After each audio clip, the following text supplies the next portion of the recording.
at birth, these people are put into like these certain boxes that the majority of them never make it out because they can't.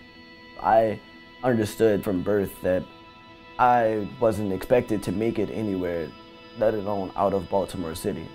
When you grow up in poverty, you are told time and time again that you are unimportant, that because you are poor, you have failed or your parents have failed in some crucial way. And that's wrong. We need to teach our children that the achievement gap didn't happen by accident. Our cities and our schools are segregated because people with power designed them that way. Our students did not cause these problems, nor are they helpless victims, but they can be the solution. It is our job to instill in our students a sense of self-efficacy and to prove to them that they are their own best advocates. There are thousands of voiceless children who are all too often ignored. Too many black and brown boys and girls in Baltimore are written off as irredeemable and are cast aside like garbage. But by coming together tonight, we begin the process of healing our community. You see like the generalizations, the discrimination, the racism, and you see how separate these low-income communities are. Not only do you see it, you experience. So we begin by teaching students about the history of Baltimore and the ways in which it was formed through open segregation, through housing, through schools, and we challenge our kids to think systematically. Because I want to see how we get to this war on drugs. It doesn't just happen out of the blue. Let's take us all the way back. The formation of cities. Cities are created in terms of housing. What happens? Think about your experience in the context of a larger struggle. Contextualize their own challenges, but also understand the bigger picture of Baltimore and the United States. The way the low-income communities are formed now is from years of racism, years of discrimination, years of being pushed away. Like, I understand the housing covenants and the predatory lending, and I understand the racial implications that come when you're born into a lower class black family. I understand those things, and as a result, I have a contextualized vision of how to fix those things. It ain't random. It's done with a real purpose and intentionality behind it. It's not that our kids aren't achieving, it's that they're dealing with histories of systemic oppression. And it's incredibly important for us as educators to understand that. We need to really do our own analyses and identify what's really going on with our kids. So I think that our kids feel an incredible sense of powerlessness. You see it when they stop participating in school.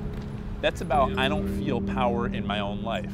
You know, they begin to believe what everybody else is saying about them, that they can't do this and they can't do that, and then they don't even try to do it because you done already put in their head that they can't do it. For me personally, like, it turned into like mental health issues, but for some it might cause them to want to deal with drugs, to want to do drugs, to want to hurt somebody, to want to hurt themselves, because they don't see no other way out. Like, to them, success is not an option. Being a part of Intersection, it's helped me realize that I have a voice and I also have the power to change the things that are going on in my community. It helped me feel more comfortable about what was going on with me and basically burst out of the bubble that I was in my entire life. Power is about the ability to act and to do for yourself and for others. Our kids have the power in them. It's not about us giving it to them. It's about them finding it for themselves. Without us, there's no future.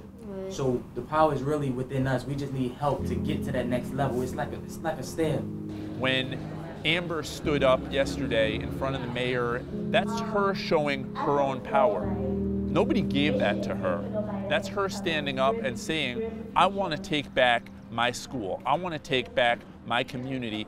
And for it to happen requires me and us in this room, there's a room full of students, to stand up and take it back ourselves. We learn how to mobilize people and the resources that we have in order to build the power that we can't get through money. So we need to teach our kids how to communicate publicly, how to organize their peers, interact with business leaders, with politicians. So no matter how much you make or how much your parents make, I think a group of people who come together, advocate and push and fight for something to happen, I think that's power. My message to the young people here today: do not be afraid to be open and honest about what you're going through. We need you to be courageous. We need you to rise above the low expectations and the stereotypes. And most importantly, we need you to love yourselves. Thank you all for coming out tonight. So after we teach the skills of civic engagement, we challenge them to go out and put those skills into action. We bring together a group of our alumni and we challenge them to debate, to analyze, and to think through what is it that we could have an impact on in the city of Baltimore.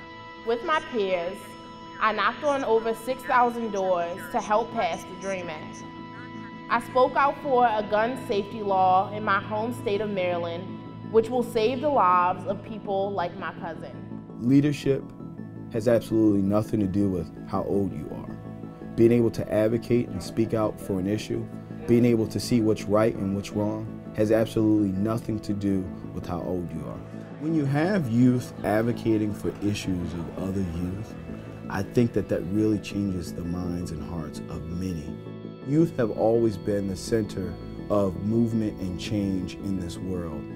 I do this work for the people who don't realize they have the ability to do. I do it for the people who don't believe in themselves, the people who don't believe they have a voice. I want to be like the catalyst for them. As teachers and teachers of teachers, you have the platform to empower youth. Every student who comes through your door and whose name is on your roster has the potential to be a leader. Seek to challenge your most challenging kids and do so with love and respect for their identities. Thank you.